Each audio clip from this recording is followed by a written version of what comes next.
que é um problema grave, gravíssimo, e que se traduz um afronte ao princípio da presunção de inocência. Vou partir de um fato.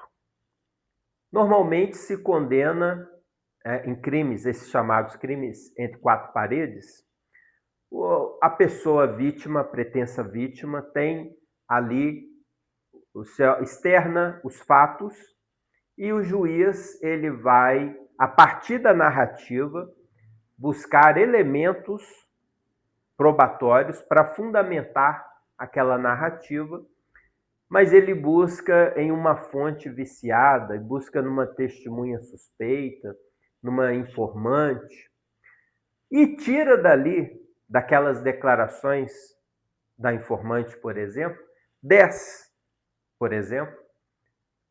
indícios.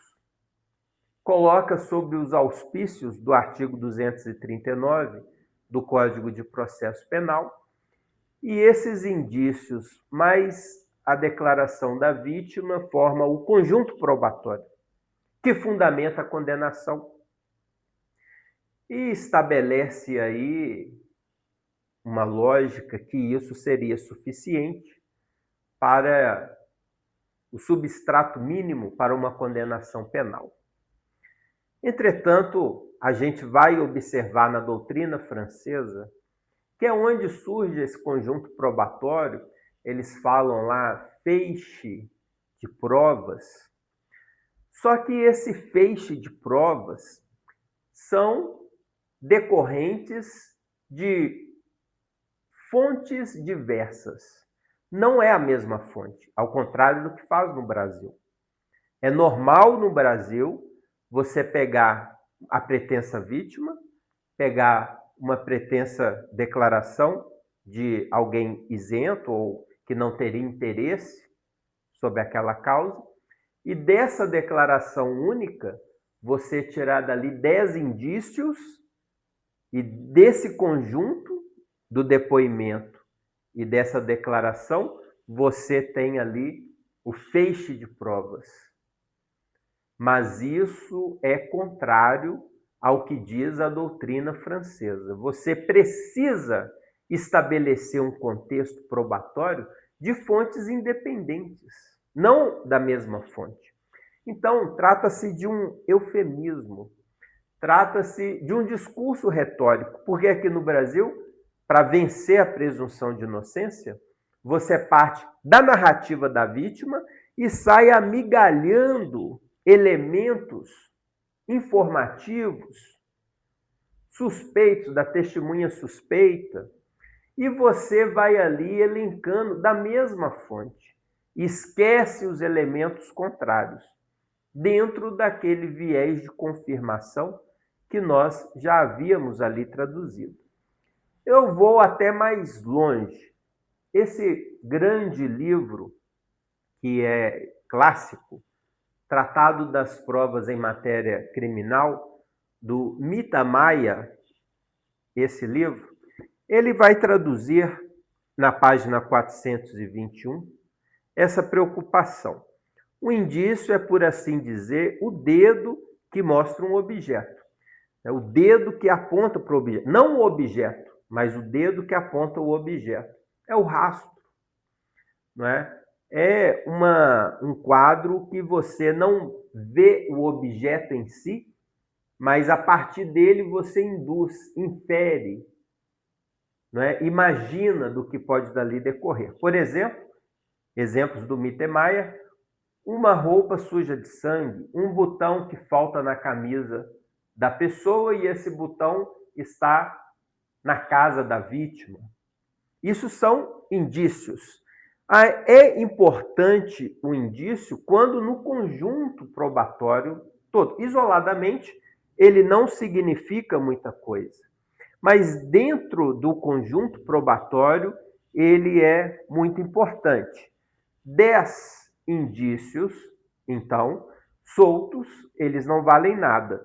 Da mesma forma que 10 indícios que não decorrem, não é, no mesmo sentido, não estão alinhados no mesmo sentido, também não vai ter ali uma tradução muito importante. Diz também Mittermeier, em outro ponto, na página 374, 4 ou mais testemunhas suspeitas, porém concordes, estabelecem a certeza do fato. 4 testemunhas, todas elas suspeitas, mas elas falam, foi fulano que matou, foi fulano que matou, foi fulano que matou, foi fulano... 4. As 4 dizem isso. O conjunto probatório, o feixe de provas, é válido? Mittermeier diz que não. E ele vai dar o exemplo, citando aqui o caso, né? O depoimento de uma testemunha suspeita, repetido por uma outra, não adquire força alguma no novo depoimento da testemunha. Para melhor compreensão, tomemos um exemplo. A primeira testemunha sofreu muitas prisões por falso testemunho. A segunda parece ter recebido dinheiro para depor. A terceira é inimiga mortal do acusado.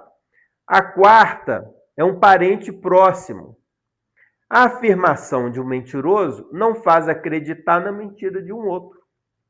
O testemunho de cada uma das testemunhas pode, nesse caso, comparar-se com os indícios. E não é somando-os que se chega a dizer que os indícios fundam a certeza. Já se vê que a máxima, muitas vezes apresentada, de 4 testemunhas suspeitas fazem prova plena, é uma máxima falsa, em sentido absoluto. Isso é essencial para a gente observar que esse feixe de provas, como tem sido chamado conjunto probatório, ele não significa nada. 0 indício mais 0 indício é igual a 0 indício. Não é uma questão matemática, é uma questão de valorização, de lógica probatória, de lógica, não é matemática, isso aqui é lógica. Então, tanto quanto você vai partir desses indícios de uma mesma fonte, isso não vai ter o peso que a doutrina francesa chama de feixe de provas, quanto ao fato de você pegar 10 vítimas ou 10 testemunhas, mas todas elas suspeitas, todas elas com interesse, todas elas com um vínculo de inimizade, de afetividade negativa. Então, isso, o conjunto probatório é um eufemismo muito bonito, não é, para você tampar o princípio da presunção de inocência. Não serve. Se você não prova que a pessoa é culpada, você não pode fazer subterfúgios com as palavras, buscar quebrar as declarações de um informante em 10 indícios e falar, olha, são 10 indícios mais o depoimento da vítima, então o conjunto probatório. Não, isso não é verdade. Você precisa alcançar o que os norte-americanos chamam, e que a gente vai discutir na sequência, beyond a reasonable doubt. Além da dúvida razoável. Se a prova não é suficiente, robusta o suficiente para demonstrar autoria e materialidade, a consequência é uma só, a absoluta.